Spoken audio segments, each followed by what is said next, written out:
विवर्तन लेसन के numerical solve कर रहे थे इस समय आप लोग, और पिछली क्लास तक मुझे लगता है 6 न्यूमेरिकल लगाए थे हमने, देख लीजिए।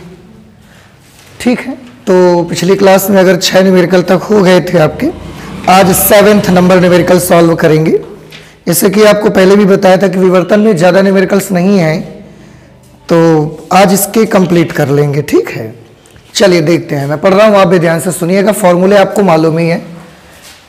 लिखा हुआ है 7 नंबर, एक एकल झिर्री जिसकी चौड़ाई ई है, तरंग दैर्ध्य लैम्डा के प्रकाश द्वारा प्रकाशित की जाती है। सिंगल स्लिट है, उसकी चौड़ाई ई के बराबर दी गई है। हमने सिंगल स्लिट की चौड़ाई कितनी मानी थी? ए के बराबर, स्मॉल ए। लैम्डा के प्रकाश से प्रकाशित की जाती है, मतलब उसमें लैम्डा तरंग दैर्ध्य की लाइट आपतित की जाती है।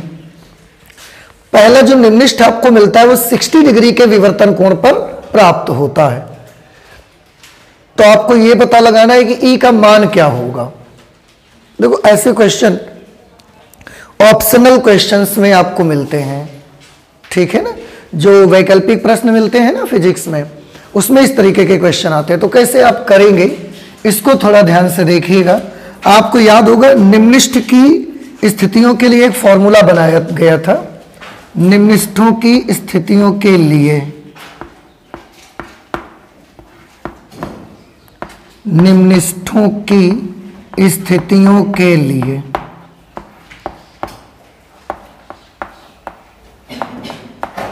निम्निष्ठों की स्थितियों के लिए एक फॉर्मूला बना था, A sine theta is equal to plus minus M lambda.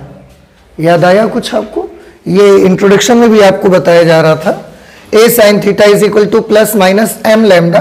इसमें आपको बताया गया था कि ए स्लिट की चौड़ाई होगी, थीटा होगा आपका विवर्तन कोण कह सकते हैं, या ये होगा कि कितने एंगल पर आपको निम्निष्ठ मिलेगा सेंट्रल मैक्सिमा से। एम होगा कि किस डार्क पॉइंट की बात की जा रही है, किस निम्निष्ठ की बात कर रहे हैं।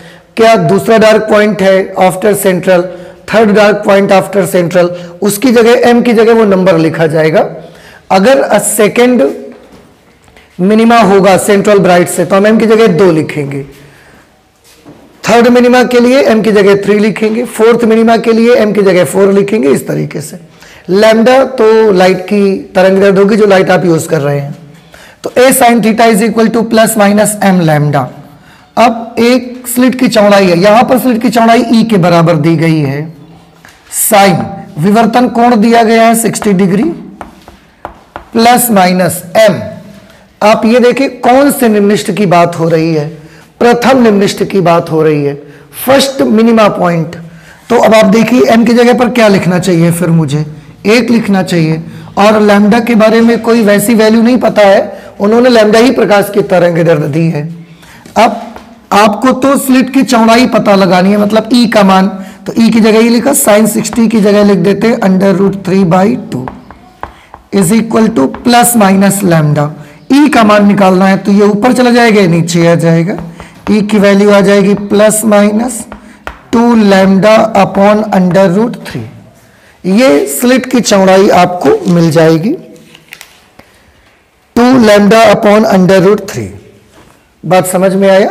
और यहां पर क्योंकि स्लिट की चौड़ाई है, समझ रहे हैं, स्लिट की चौड़ाई जो होगी वो तो एक डिस्टेंस है ना, उसको हम प्लस माइनस में नहीं लिखेंगे, हम सीधे प्लस में लिख देंगे। ये आएगा 2 लैम्डा अपॉन √3। ये प्लस माइनस, अगर यहां पर बाई चांस कुछ और चीज पूछी गई होती, जैसे कि निम्निष्ठ की स्थितियां पूछी जाती, तो क्योंकि वो निम्निष्ठ की जो स्थितियां होती हैं वो सेंट्रल मैक्सिमा से दोनों तरफ रहती हैं, राइट में भी और लेफ्ट में भी, उस वक्त प्लस माइनस लगाते। लेकिन हमने यहां पर निकाला क्या है? हमने तो यहां पर स्लिट की चौड़ाई निकाली है, और चौड़ाई एक प्रकार का डिस्टेंस होगी, तो उसको हम माइनस में नहीं लिखेंगे, सीधे प्लस में बताएंगे। ठीक है ना? इस तरीके से निम्निष्ठ की स्थितियों के लिए सूत्र ये बना, पर चौड़ाई जो स्लिट की आई है वो 2 लैम्डा अपॉन √3 के बराबर आ गई। इसके बाद अगला क्वेश्चन है आपका क्वेश्चन नंबर 8। वो भी करीब करीब ऐसा ही क्वेश्चन है। इसमें लिखा है 6500 एंगस्ट्रॉम तरंग दैर्ध्य के प्रकाश के लिए लाइट है जिसकी तरंग दैर्ध्य 6500 एंगस्ट्रॉम है। प्रकाश के लिए एकल झिर्री के कारण प्रथम विवर्तन निम्निष्ठ 30 डिग्री पर प्राप्त होता है। देखो पहला वाला विवर्तन निम्निष्ठ 30 डिग्री पर मिलता है आपको, तो थीटा बराबर कितना होगा 30 डिग्री। और प्रथम विवर्तन निम्निष्ठ है, इसलिए m की जगह पर क्या लिखेंगे 1 लिखेंगे। झिर्री की चौड़ाई क्या होगी, एक बार फिर से आपसे झिर्री की चौड़ाई पूछी जा रही है। a is equal to question mark, कौन सा फॉर्मूला लगाइएगा, यही फॉर्मूला यूज करेंगे। We know a sin theta is equal to plus minus m lambda. a हमको मालूम करना है, sin थीटा मतलब sin 30 डिग्री। देखो फिर से बात तो वही है ना, यहां पर भी स्लिट की चौड़ाई ही मालूम करनी है आपको। आप चाहें तो प्लस माइनस हटा सकते हैं, कोई फर्क नहीं पड़ता। m की जगह पर 1 लिख देंगे और लैम्डा की जगह पर 6500 एंगस्ट्रॉम है, आप इसे मीटर में चेंज करेंगे तो 6.5 into 10 to the power -7 metre आ जाएगा ये, ठीक है। अब a इंटू साइन 30 की वैल्यू 1/2, यहां इसको 1 से मल्टीप्लाई करेंगे तो 6.5 into 10 to the power -7 metre.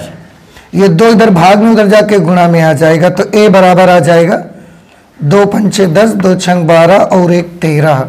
एक अंक पे दशमलव लगेगा, गुणे 10 की घात -7 metre. a is equal to, ये अगर पॉइंट इधर खिसका के लाते हैं तो 1.3 into 10 to the power -6 metre. अब आप अगर चाहें तो 10 टू द पावर -6 मीटर का 1 माइक्रोन होता है, तो आप चाहें तो 1.3 माइक्रोन लिख सकते हैं। 1.3 माइक्रोन। इसका मतलब ये हुआ कि इस एक्सपेरिमेंट में जो सिंगल स्लिट लगाई गई है उसकी जो चौड़ाई है ना, वो आपकी होगी 1.3 माइक्रोन के बराबर। तो इस प्रकार के जो क्वेश्चन है आपको ऑप्शनल क्वेश्चंस में मिल सकते हैं। बहुविकल्पीय जो प्रश्न आपके आते हैं उसमें इस प्रकार के प्रश्न आपको मिल सकते हैं एग्जामिनेशन में, ठीक है। समझ में आ गया ना आपको, तो आप नोट कर लीजिए और देखते हैं फिर। नेक्स्ट क्वेश्चन नंबर 9 लिखा है 0.02 सेंटीमीटर चौड़ी एक सक्रिय स्लिट, मतलब एक स्लिट है जिसकी चौड़ाई है 0.02 centimetre, 5 into 10 to the power -5 centimetre तरंग दैर्ध्य के प्रकाश पुंज द्वारा अभिलंबवत प्रकाशित की जाती है। मतलब उस स्लिट पर हम अभिलंबवत लाइट वेव डालते हैं। स्लिट के ठीक पीछे 60 सेंटीमीटर फोकस दूरी का उत्तल लेंस रखा है हमने। स्लिट पर हमने लाइट डाली और स्लिट के जस्ट पीछे एक उत्तल लेंस रखा है, उस उत्तल लेंस की फोकस दूरी 60 सेंटीमीटर है। तो उत्तल लेंस रखने पर लेंस से 60 सेंटीमीटर दूर रखे पर्दे पर विवर्तन प्रतिरूप प्राप्त किया जाता है। पर्दे पर केंद्रीय उच्चिष्ट तथा प्रथम अदीप्त बैंड के बीच की दूरी ज्ञात करिए। ये कुछ इस तरीके का होगा, जैसे ये स्लिट आपने बनाई है, यहां से ऐसे लाइट वेव्स जा रही हैं अभिलंबवत बिल्कुल। यहां से जब लाइट वेव्स आगे निकलेंगी यहां पर पर्दा लगा होगा, यहां तुरंत हमने एक उत्तल लेंस लगा दिया है स्लिट के ठीक पीछे। जैसे ही यहां से लाइट रेज आगे चलेंगी, जैसे भी निकलेंगी, ये उत्तल लेंस उन्हें फोकस करके और यहां पर कहीं पर उसकी डिफ्रैक्शन पैटर्न यहां पर बनाएगा पर्दे पर जाकर के। अब ये जो लेंस है ना, ये लेंस 60 सेंटीमीटर फोकस दूरी का है। अब 60 सेंटीमीटर फोकस दूरी का है, फिर इसके बाद यहां से 60 सेंटीमीटर दूरी पर ही ये पर्दा भी रखा गया है, क्योंकि वो तो 60 सेंटीमीटर दूरी पर ही फोकस करेगा ना। पर्दा आप बाहर रख दोगे तो वहां तो प्रकाश की किरणें नहीं जा पाएंगी, क्योंकि ये 60 सेंटीमीटर फोकस दूरी का अगर है तो 60 सेंटीमीटर डिस्टेंस पर ही फोकस करेगा। ये बिल्कुल वही चीज है, डिफ्रैक्शन में आपको बताया गया था कि अगर ये स्लिट, जो ये स्लिट यहां पर रखी हुई है, अगर ये मान लिया जाए कि हमारी आंख का आइरिस है, ये हमारी आंख का जो शटर लगा हुआ है, गेट लगा हुआ है जहां से लाइट अंदर प्रवेश करती है, अगर ये मान लिया जाए और आंख की जो रेटिना है उसको अगर हम पर्दा मान लें, तो सेम जो डिफ्रैक्शन पैटर्न यहां पर है वही चीज हमें रेटिना पर दिखाई पड़ता है। और उस सिचुएशन पर आपको यह बताया गया था कि कहां पर परिवर्तन आएगा। जो फॉर्मूले हैं उनमें परिवर्तन वहां पर आता था कि हम जो पर्दे की दूरी होती थी स्लिट से, उसकी जगह पर हम अपनी आई लेंस की फोकल लेंथ यूज कर लेते थे, कैपिटल डी की जगह पर फोकस दूरी यूज कर लेते थे। आज भी वही लगभग करना है आपको कि फोकस दूरी यूज करना है। अब देखिए कितना आसान है। फोकस दूरी कितनी है 60 सेंटीमीटर और यहां से पर्दे तक की दूरी कितनी है 60 सेंटीमीटर। अब आप चाहे फोकस दूरी यूज करो तो भी 60 ही लिखना है उसकी जगह पर आपको, आप चाहे फोकस दूरी लिखो तो भी तो 60 ही लिखना है आपको, तो उसमें कोई फर्क नहीं आएगा। आप कैपिटल डी रख के निकालो या आप फोकल लेंथ यूज करके निकालो। फिलहाल अब सबसे पहले वो नोट कर लेते हैं जो क्वेश्चन में दिया जा रहा है। लिखा है 0.02 सेंटीमीटर चौड़ी एक सक्रिय स्लिट, स्लिट की चौड़ाई दी गई है 0.02 सेंटीमीटर। इसको मीटर में बदलने के लिए 10 की घात -2 से गुणा करेंगे और फिर 2 अंक दशमलव इसका भी खिसकाएंगे, तो यह आ जाएगा 2 × 10⁻⁴ मीटर। लाइट की वेवलेंथ यूज की जा रही है 5 × 10⁻⁵ सेंटीमीटर। फिर से सेंटीमीटर को मीटर में बदलना है, 10 की घात -2 से गुणा करेंगे, 10 की घात -5 यहां पहले से ही है और 10⁻⁻² से मल्टीप्लाई कर देंगे तो ये 10⁻⁻7 मीटर आ जाएगा। ठीक पीछे 60 सेंटीमीटर फोकस दूरी का, फोकल लेंथ दी गई है 60 सेंटीमीटर। आप इसे मीटर में कन्वर्ट करेंगे तो आप चाहें तो 10 की घात -2 का गुणा कर लें या 60/100 कर लीजिए। आप 0 से 0 कैंसिल, 2 × 6, 2 × 5 = 10, 3/5 मीटर लेंस की फोकस दूरी हो गई। उत्तल लेंस रखने पर लेंस से 60 सेंटीमीटर दूर रखे पर्दे पर, पर्दे तक का जो डिस्टेंस है वो भी 60 सेंटीमीटर है। उसको भी अगर मीटर में कन्वर्ट करेंगे तो 100 से डिवाइड करेंगे और फिर ये 2 × 6, 2 × 5 = 10, 3/5 मीटर पर्दे की दूरी आ जाएगी।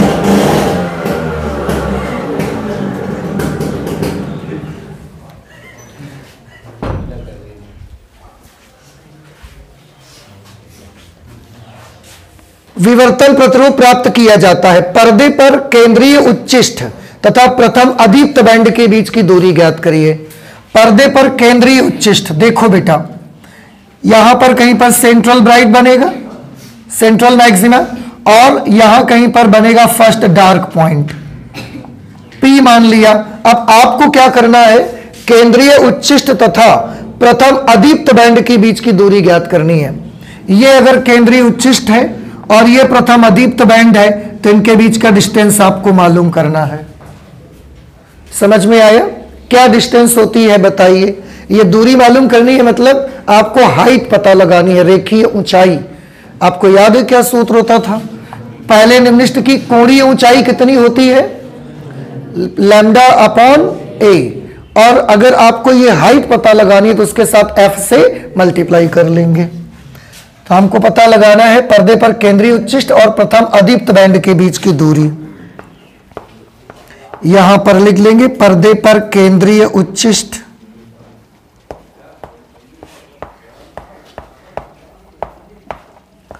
पर्दे पर केंद्रीय उच्चिष्ठ तथा प्रथम अदीप्त बैंड के बीच की दूरी।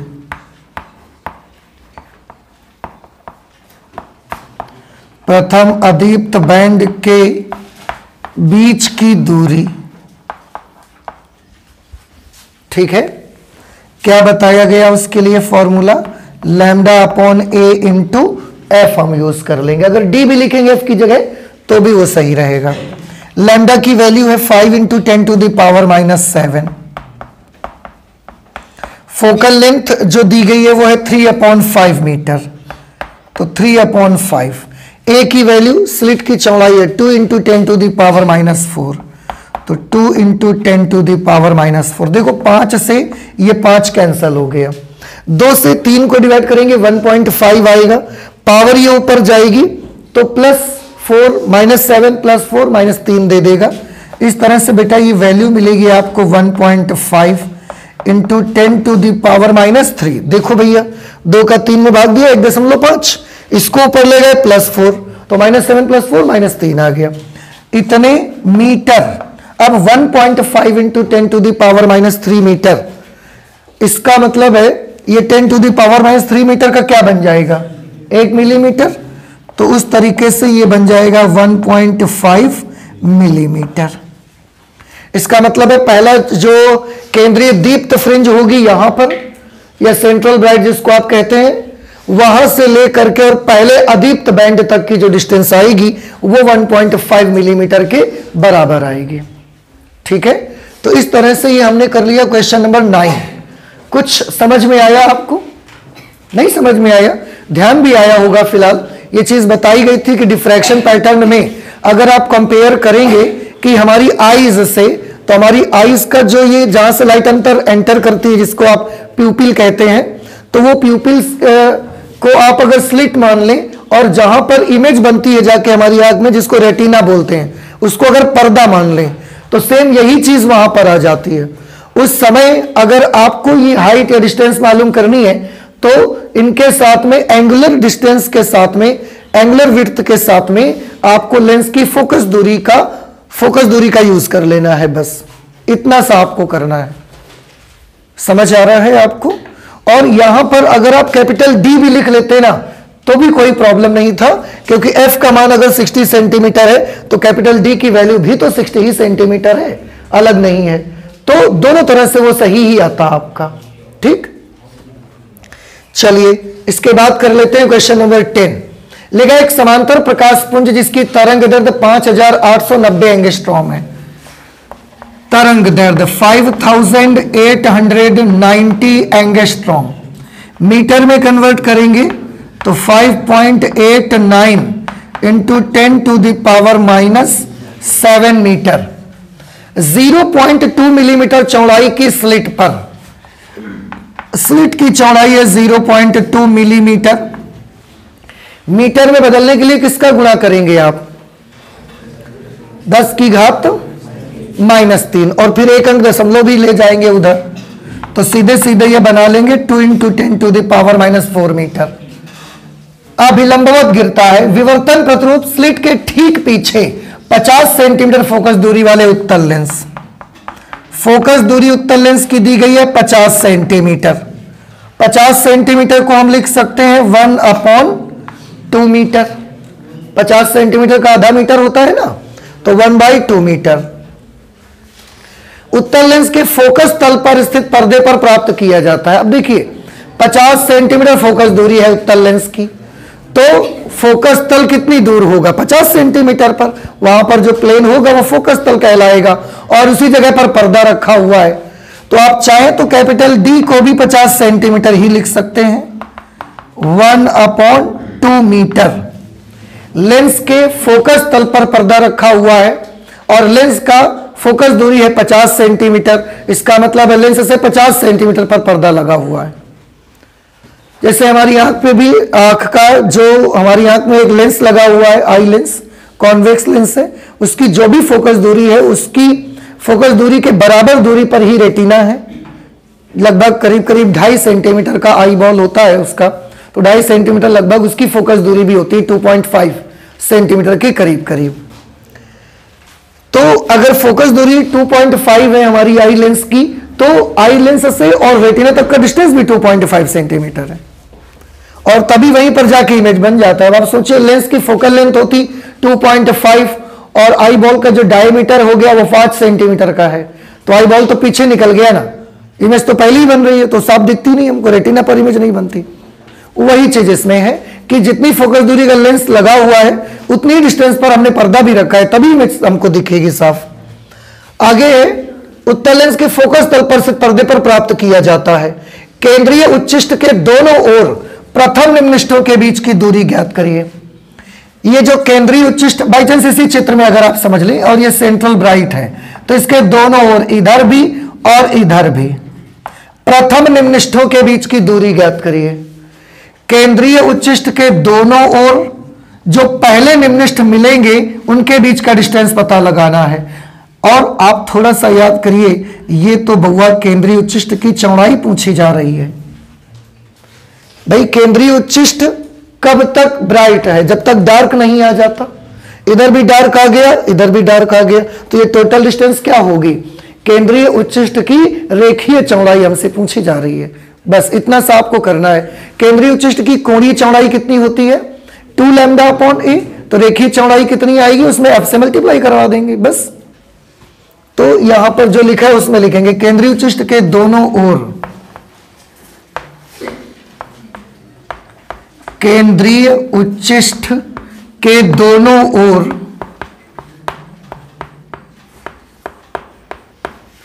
केंद्रीय उच्चिष्ट के दोनों ओर प्रथम निम्नस्थों,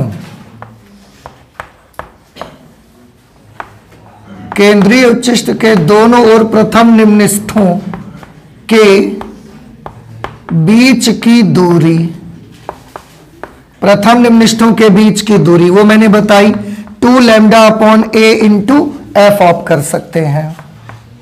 तो 2 लैम्डा की जगह पर वैल्यू लिखेंगे 5.89 इंटू 10 टू द पावर -7।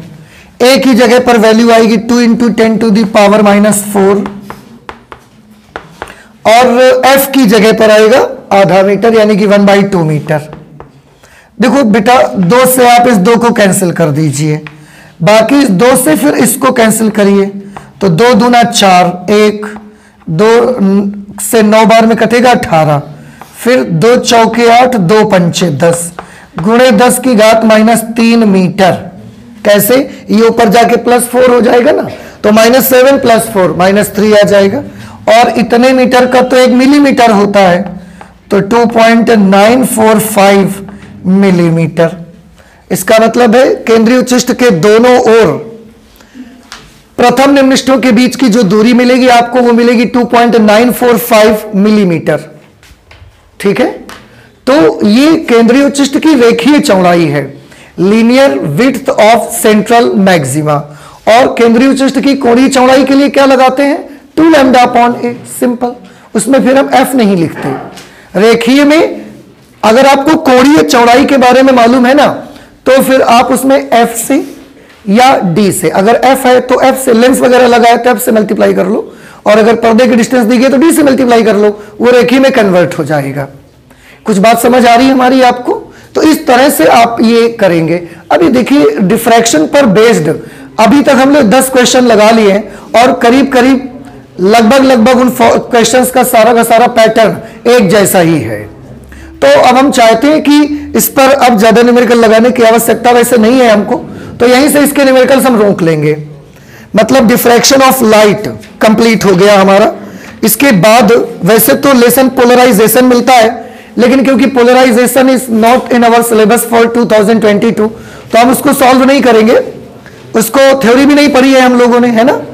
उसके बाद जब चलेंगे तो आपको एक लेसन मिलेगा dual nature of matter and radiation, पदार्थ यानी कि द्रव्य और विकिरण की द्वैत प्रकृति, उससे संबंधित न्यूमेरिकल्स अब हम लोग सॉल्व करेंगे। आप इसको नोट कर लीजिए।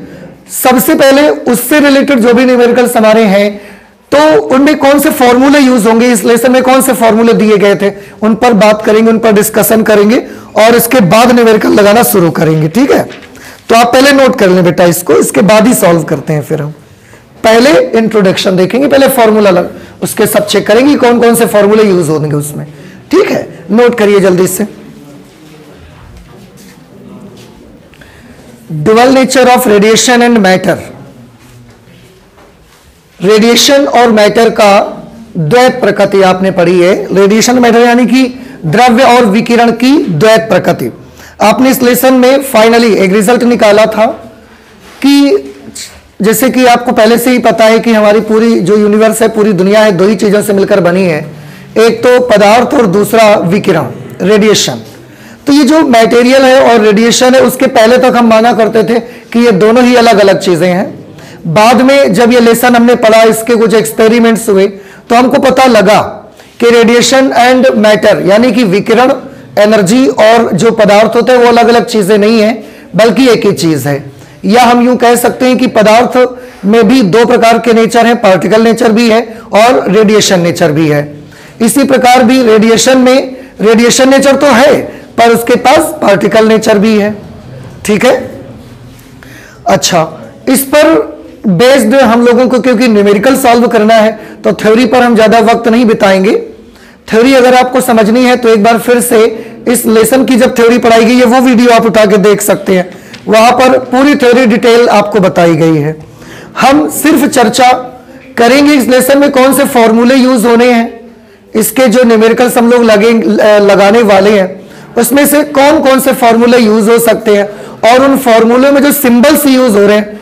सबसे महत्वपूर्ण बात यही होती है कि फॉर्मूला कभी कभी याद हो जाता है आपको बड़ी आसानी से, पर उस फॉर्मूले में जो सिंबल यूज हो रहे होते हैं ना वो आपको ध्यान नहीं होते कि ये किसको रिप्रेजेंट करता है, जबकि बड़ी अहम चीज है कि किसी भी फॉर्मूले में सिंबल का आपको जरूर याद होना चाहिए, नहीं तो फिर आप न्यूमेरिकल पढ़ के पहचान कैसे पाओगे कि क्या चीज है ये, क्या हम न्यूमेरिकल में दिया जा रहा है, हमें क्या फाइंड आउट करना है।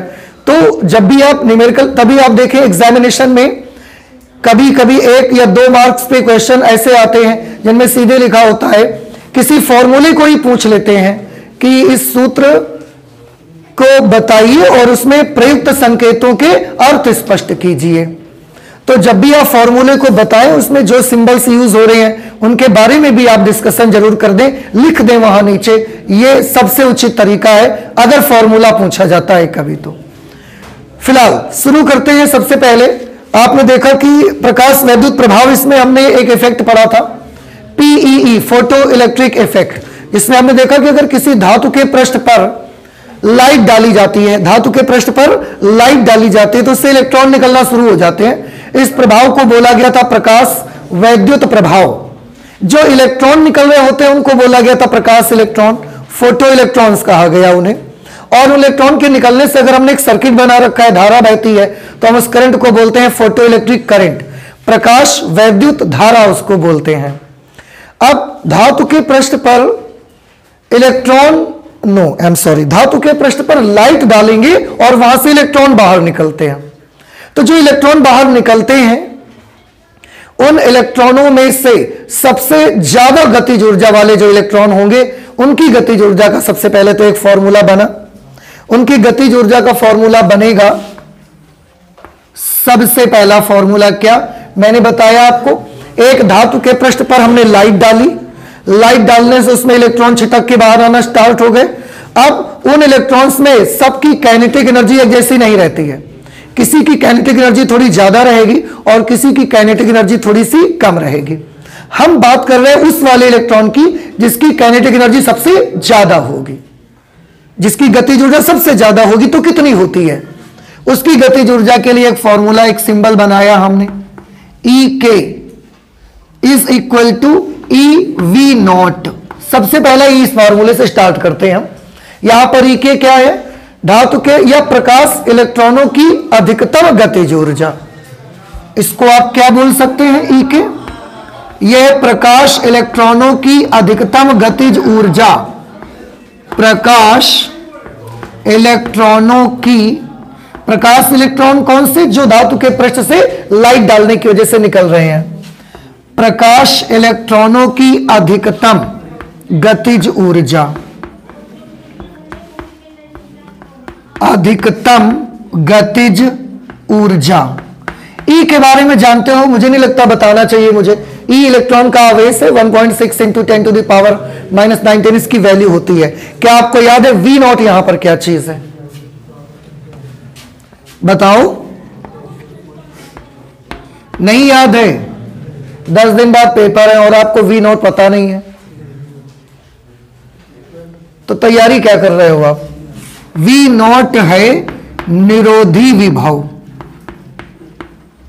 संस्तब्ध विभव इसी को कहा जाता है।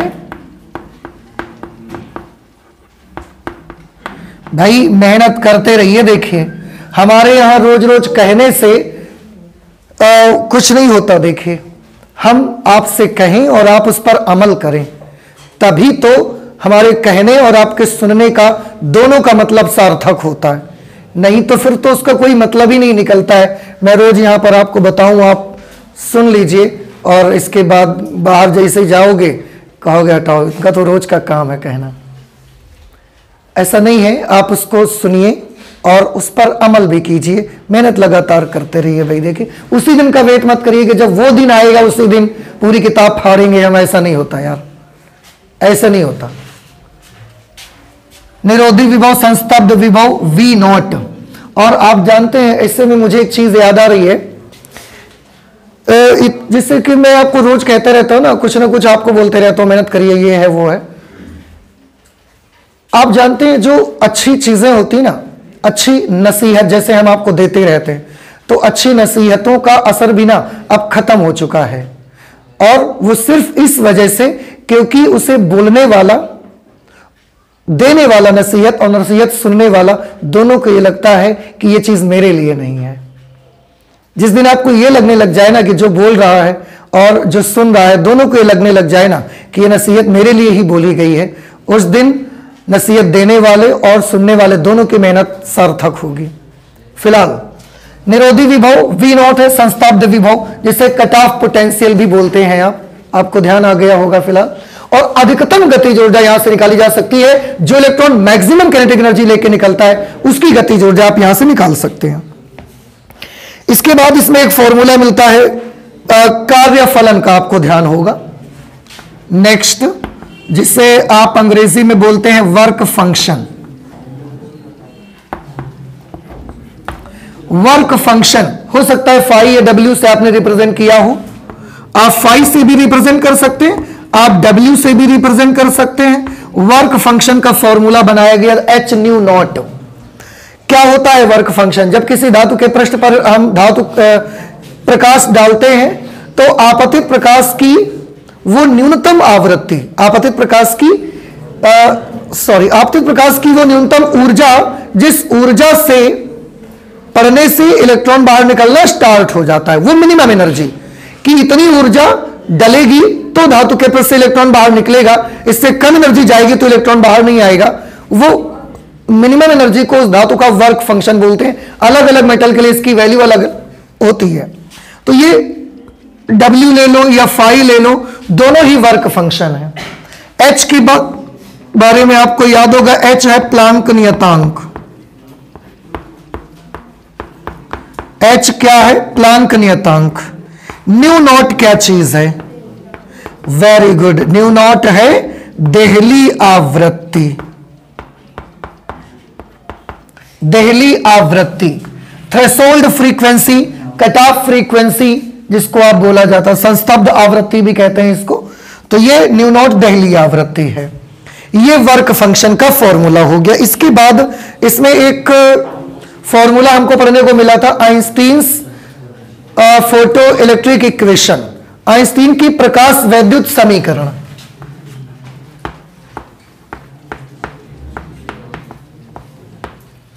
आइंस्टीन की प्रकाश वैद्युत समीकरण, आइंस्टीन की प्रकाश वैद्युत समीकरण। आइंस्टीन की प्रकाश वैद्युत समीकरण होगी E K maximum kinetic energy is equal to H nu minus H nu naught. ठीक है, एक एक चीज मैं यहां पर बताऊंगा आपको। H न्यू आपतित फोटोन की ऊर्जा है, आपतित फोटोन की ऊर्जा। जो फोटोन धातु के सरफेस पर आकर गिर रहा है उस फोटोन की टोटल एनर्जी है H न्यू। इसका मतलब H तो प्लांक नियतांक है, वही चीज है। न्यू जो है वो आपतित फोटोन की आवृत्ति है। न्यू क्या चीज है? आपतित फोटोन की आवृत्ति, आपतित फोटोन की आवृत्ति बहुआ हो। बाकी H न्यू नॉट के बारे में आप जानते हो, ये वर्क फंक्शन है जिसमें H प्लैंक्स कांस्टेंट है और न्यू नॉट जो है वो देहली आवृत्ति है, यहां पर लिखा हुआ है। नहीं समझ में आया आपको? प्लांक नियतांक H का मान आपको याद है? प्लांक नियतांक H की value 6.64 into 10 to the power -34 joule second. ये प्लैंक्स कांस्टेंट की वैल्यू है। जरूरत पड़ने पर हम प्लैंक्स कांस्टेंट की ये वैल्यू को यूज किया करेंगे, ठीक है। तो ये एक इक्वेशन हो गई। हाँ, इसमें एक चीज और मैं आपको बता दूं, जैसे ये मैक्सिमम काइनेटिक एनर्जी है ना, मैक्सिमम काइनेटिक एनर्जी जिसे आप EK से रिप्रेजेंट कर रहे हैं, इसका एक फॉर्मूला और होगा, half mv maximum square. Half गतिज ऊर्जा है, सिंपल सी बउआ। और अगर बेटा ये गतिज ऊर्जा है तो गतिज ऊर्जा का फॉर्मूला तो मैकेनिक्स में आपने पढ़ा है ना, हाफ mv स्क्वायर होता है। अब बस फर्क इतना है कि इसका नाम हमने रख दिया अधिकतम गतिज ऊर्जा, मैक्सिमम काइनेटिक एनर्जी।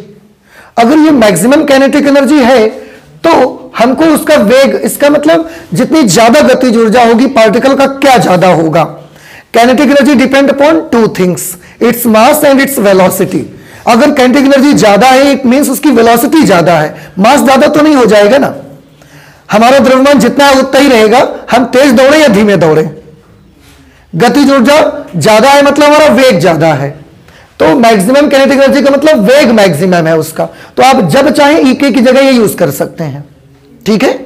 तो मौका पड़ने पर, जरूरत पड़ने पर, न्यूमेरिकल्स अगर ऐसा कोई आता है तो हम यूज करेंगे उसकी जगह पर, नहीं आएगा तो नहीं करेंगे, लेकिन आएगा तो वो भी करेंगे। H का तो कुछ नहीं है, न्यू के वगैरह के फॉर्मूले हो सकते हैं, वेव्स में आपने पढ़े हैं। न्यू फ्रीक्वेंसी का फॉर्मूला क्या होता है, फ्रीक्वेंसी न्यू बराबर C अपॉन लैम्डा। न्यू क्या चीज है, आपतित फोटोन की आवृत्ति है, तो लैम्डा क्या चीज है, आपतित फोटोन की तरंग दैर्ध्य। सिंपल, लैम्डा है आपतित फोटोन की तरंग दैर्ध्य, आपतित फोटोन की तरंग दैर्ध्य है ये। और C के बारे में बहुआ सभी बच्चे जानते ही होंगे, यह है प्रकाश की चाल,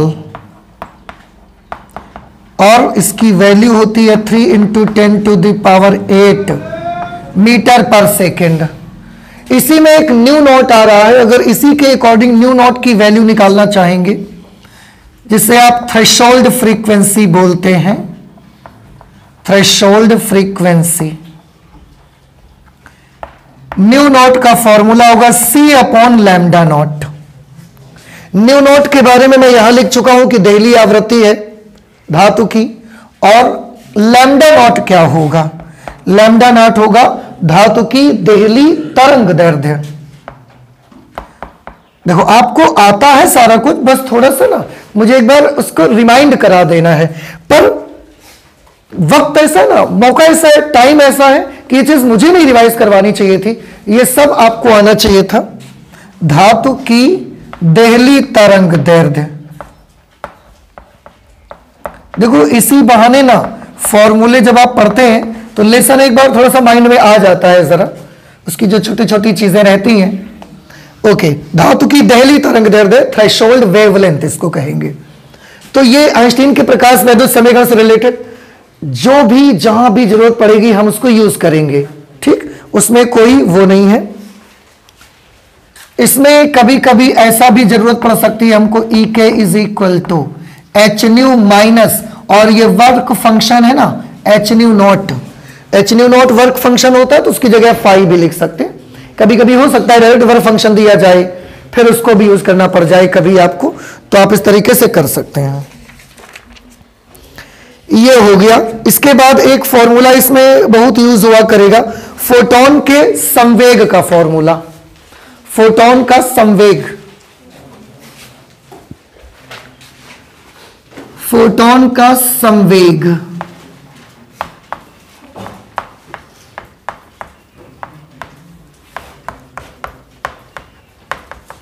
देखो भैया, फोटोन का जो संवेग होता है वो h अपॉन लैम्डा से दिया जाता है। फोटोन का संवेग, जहां पर h प्लैंक्स कांस्टेंट है और लैम्डा है फोटोन की वेवलेंथ, उसकी तरंग दैर्ध्य है।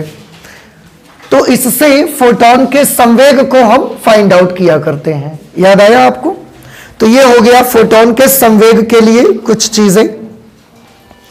बाकी फोटोन की एनर्जी h न्यू आपको मालूम ही है, न्यू की जगह h c अपॉन लैम्डा हम लिख सकते हैं, ये भी आपको पता है। तो इसका कुछ ज्यादा इस पे डिस्कशन की आवश्यकता नहीं लग रही मुझे। इसके बाद इसमें आ जाता है द्रव्य तरंगे, मैटर वेव्स जिसको कहते हैं।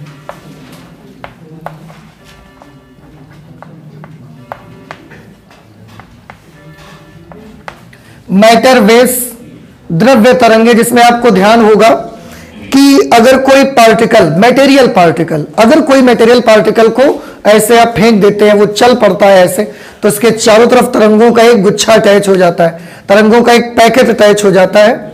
उसमें बहुत सारी वेवलेंथ की वेव्स रहती हैं और पार्टिकल उनके बीच में ही कहीं पर रहता है। तो वो जो वेव्स का पैकेट बनता है, उस पूरे ग्रुप को हम बोलते हैं मैटर वेव्स बोलते हैं। और उसमें एक पार्टिकुलर वेवलेंथ रहती है जिसको हम बोलते हैं दे ब्रॉगली वेवलेंथ। दे ब्रॉगली वेवलेंथ उसको कहा गया था। उसकी वैल्यू कैसे आप कैलकुलेट करोगे?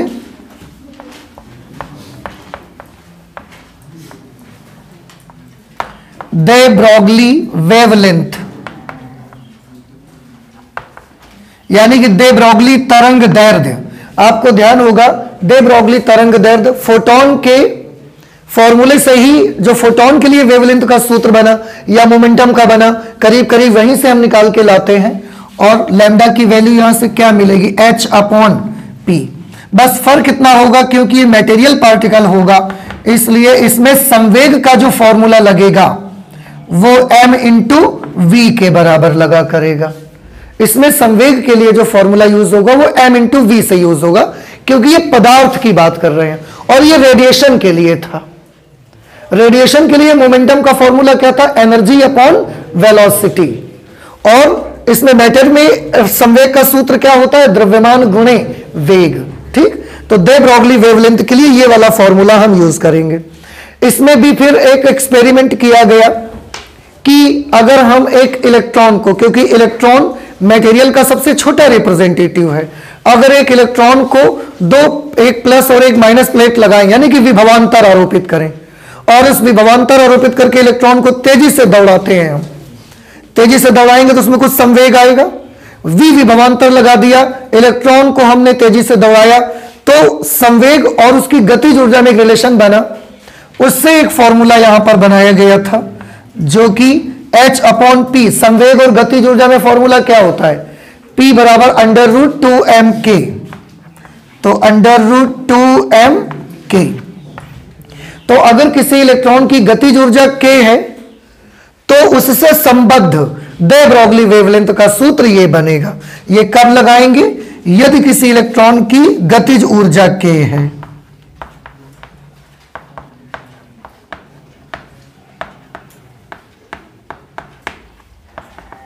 यदि किसी इलेक्ट्रॉन की गतिज ऊर्जा k है तो आप उससे संबद्ध दे ब्रॉगली वेवलेंथ, दे ब्रॉगली तरंग दैर्ध्य निकालने के लिए फॉर्मूला यूज करेंगे। दूसरा कोई मटेरियल पार्टिकल होगा, जैसे इलेक्ट्रॉन हमने लिखा है, और भी कोई पार्टिकल हो सकते हैं दूसरे। एक पत्थर आपने लिया, पत्थर को आपने फेंक दिया, तो उसकी गतिज ऊर्जा अगर k है तो वो यहां रखोगे तो उस पार्टिकल की गतिज ऊर्जा आ जाएगी, क्योंकि इलेक्ट्रिक फील्ड अप्लाई करके और वोल्टेज लगा करके हमने जो एक्सपेरिमेंट किया वो इलेक्ट्रॉन के साथ किया, इसलिए इलेक्ट्रॉन के बारे में लिखे ले रहे हैं हम अभी। बाकी न्यूमेरिकल में कोई भी पार्टिकल देगा हम उसकी गतिज ऊर्जा यहां यूज करेंगे। अच्छा, अब अगर दोनों प्लेट्स के बीच विभवांतर लगाने के बाद आपने इलेक्ट्रॉन को मूव कराया है तो गतिज ऊर्जा का अपना एक फॉर्मूला होता है E/v। अगर विभवांतर द्वारा E आवेश के इलेक्ट्रॉन को हम त्वरित करते हैं तो उसकी गतिज ऊर्जा का सूत्र क्या आता है? E/v। तो हम उसको भी इसमें लिख सकते हैं H/√2mEv। ये भी एक वैल्यू बन जाती है आपकी। अब इसमें एक चीज आप देख सकते हैं भैया, H भी कांस्टेंट है, वैल्यू हमको पता है। M is mass of electron, we know the value. E is the charge of one electron, again we know the value. इस पूरे फॉर्मूले में अगर कोई चीज वेरिएबल है, कोई चीज अननोन है, तो वो है potential difference between two plates, कि दोनों प्लेट्स के बीच में हम कितना विभवांतर आरोपित करेंगे, ये तो हम पर डिपेंड करता है ना। कभी हम कम विभवांतर लगाएंगे, कभी ज्यादा लगाएंगे, लेकिन पोटेंशियल डिफरेंस कितना अप्लाई करेंगे ये हम पर डिपेंड करता है। तो अगर H, M और E सब की वैल्यूज लिख दी जाएं, सब की वैल्यूज लिख दी जाएं, तो इसकी एक वैल्यू आ जाती है अपनी lambda is equal to 12.27 upon under root V, और डायरेक्ट उसकी वैल्यू काहे में आ जाएगी, एंगस्ट्रॉम में आ जाएगी। 12.27 upon under root V angstrom. इसमें कुछ नहीं करना, अगर आपको दे ब्रोगली वेवलेंथ पूछी जा रही है और ऐसा एक एक्सपेरिमेंट किया गया जिसमें वी विभवांतर लगाकर हमने इलेक्ट्रॉन को त्वरित किया हुआ है, तो इलेक्ट्रॉन दौड़ेगा और उससे रिलेटेड, उससे संबद्ध दे ब्रोगली वेवलेंथ निकालने के लिए सीधे सीधे फॉर्मूला आप लगा सकते हैं 12.27 अपॉन अंडर रूट वी। और इसमें आपको एंगस्ट्रॉम में बाद में बदलने की भी आवश्यकता नहीं है, डायरेक्ट एंगस्ट्रॉम में ही इसका आंसर भी आ जाएगा, यही बस, ठीक है। तो करीब करीब इतने फॉर्मूले यहां पर यूज होंगे और इन्हीं पर बेस्ड आपके न्यूमेरिकल्स भी बनेंगे, ठीक है।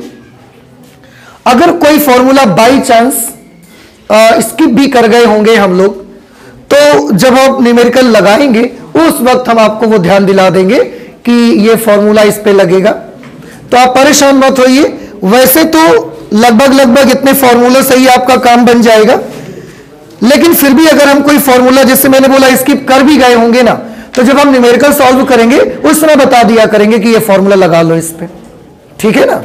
पर हम चाहेंगे, अब आज तो हम न्यूमेरिकल इसके नहीं सॉल्व कर पाएंगे क्योंकि आज तो टाइम हो जाएगा, लेकिन कल सॉल्व करेंगे। तो मैं चाहूंगा कि जब आप कल आइएगा, आज तो मैंने रिवाइज करवा ही दिया, पर हम चाहेंगे कि आप अगर घर में रिवाइज कर लें एक बार तो बहुत अच्छा रहेगा, ठीक है।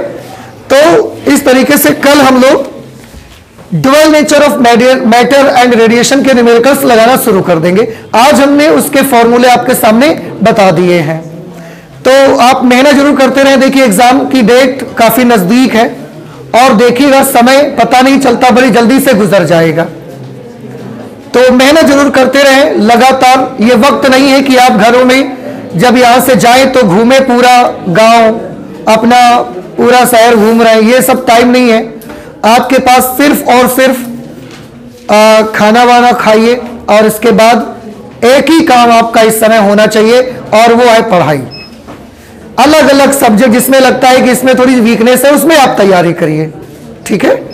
और यकीन मानिए, देखिए मैं आपसे रोज कहता हूं ना, यकीन मानिए कि सब कुछ अच्छा होगा, ठीक है। तो फिर आज इतना ही रखते हैं फिजिक्स में, चलते हैं, मिलते हैं अगली क्लास में। तब तक आप भी रिवाइज करिए, आप भी कोशिश करिए एक आध न्यूमेरिकल लगाने की, ठीक है। और डरिए बिल्कुल नहीं, देखिए हंसते रहिए, मुस्कुराते रहिए, ओके। अपने चारों तरफ हरियाली भी बनाए रखिए। चलते हैं, मिलते हैं अगली क्लास में। Thank you.